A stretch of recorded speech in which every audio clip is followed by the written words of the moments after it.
Hey everybody, Kevin Molm here in the Office of Youth and Adult Ministry. Happy Mardi Gras. This is 2 Minute Tuesday on February 13th.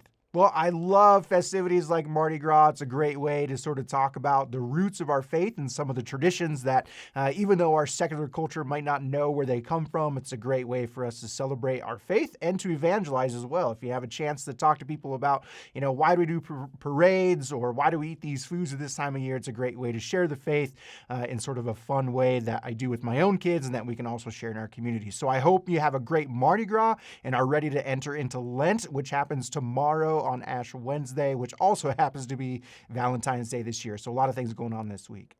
Speaking of Lent, last week we had Father Mark come into the studio and did a little video for us to help prepare everyone to enter into Lent. It's a really, really great video. I would highly encourage you all to share it with your folks, invite them into Lenten practices of prayer, almsgiving, and fasting. And it's also kind of an intro and an invitation for everyone to join us at the end of March for our Eucharistic Congress that's happening here at Carroll College. Really excited about that event. So start your Ash Wednesday off well, and then we'll see you at the end of Lent at the Eucharistic Congress to prepare to enter into Holy Week. Last week I was in Dallas, Texas. It was a lot of fun at the NFCYM Exchange Conference. Personally, it was just a great week, kind of personal renewal and revitalization of my own ministry. A great time just to embrace some of the prayer experiences they had there were phenomenal. Professionally, I got to connect with a lot of my colleagues from across the country, which is so great, especially seeing other diocesan directors, but also parish youth ministers and organizational and leaders in different apostolates from out the country. We had just a really great week. We had some great speakers. Some of you that you know have been in our diocese, like Roy Pettifees, did a great presentation on mental health. We saw Mike Patan, who's just an incredible youth minister and an inspiring guy. I also had the honor as the secretary of the board at NFCYM to give the financial report.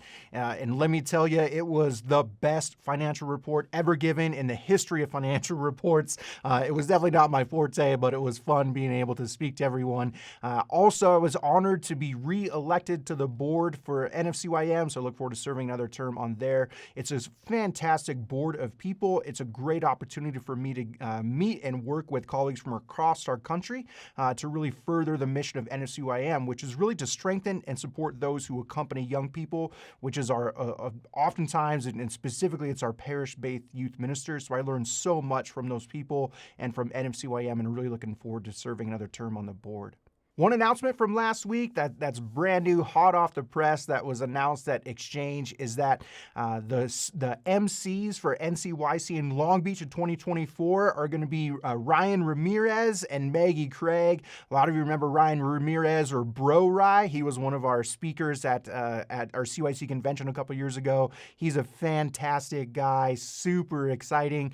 And so it was really good to reconnect with him. He's so much fun. And so he is going to be one of the MCs at NCYC. And I wanted to let you all know, yes, we will be coordinating a diocesan trip and group to the NCYC in Long Beach. Just mark your calendar right now for that, and I'll get out more details for you later this spring. One of the ideas that I brought back from last week, and I've been thinking about this for a while, about how it can be better, getting to know you all, the youth ministers at our parishes and schools. I'm going to create a survey to send out to parishes and schools and to youth ministers just to get some information from you.